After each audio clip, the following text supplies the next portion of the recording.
They have been desperately trying to carve out a life for themselves in Montecito, more than 5,000 miles away from their past lives as working members of the royal family. But almost 5 years after turning their backs on the firm, the American dream that Prince Harry and Meghan Markle have so tirelessly strived for has by all accounts slipped away. And with their A-list pals falling increasingly by the wayside, thought to include the Beckhams, Oprah Winfrey, and George and Amal Clooney, some famous non-acquaintances have no qualms publicly bashing the former royals over the years. Tina Brown, not afraid to mince her words, former Vanity Fair editor-in-chief, gave a wholly honest opinion on Harry and Meghan after calling Megxit a disaster years later. She said, "The trouble with Meghan is that she has the worst judgment of anyone in the entire world. She's flawless about getting it all wrong." She went so far as to call Harry the lamb to the slaughter in this situation. Never one to bite her tongue, Kelly Osbourne has had some choice words to say about Harry and Meghan's repeated attacks against the royals,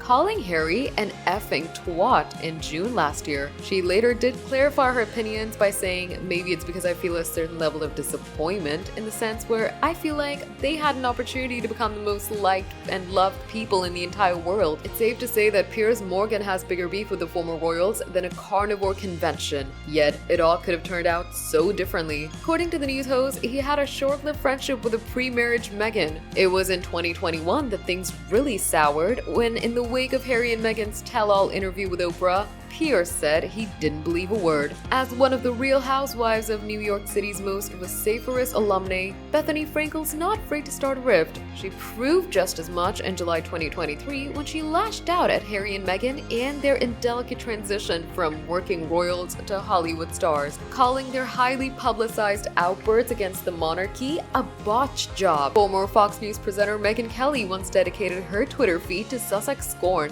slamming them for complaining and moaning and seeing themselves as downtrodden victims. She's also labeled them whiny and lazy losers. You might notice that whiny is a word that often crops up when it comes to the Sussexes, and US radio host Howard Stern agrees wholeheartedly. Howard labeled them as whiny bees and said their decision to air their grievances was so public and very weird for two people who have so vehemently demanded their privacy. They might not be the most obvious doppelgangers, but Prince William and Prince Harry actually have a lot in common with Noel and Liam Gallagher. At least according to Noel. Oasis star said he related heavily to William, whose estrangement from Harry mirrored his own famous fallout with his younger brother. He said, "Prince William, I feel that lad's pain. He's got a younger brother shooting his mouth off with things that are so unnecessary." Who can forget Harry and Meghan's highly lucrative $20 million deal with Spotify, which crashed and burned in spectacular fashion in 2023. Spotify eventually pulled a plug due to the pair's lack of output, with Spotify executive Bill Simmons tearing into the pair for their inertia. He apparently called them grifters, saying, "I've got to get drunk one night and tell the story of the Zoom I had with Harry to try and help him with the podcast idea."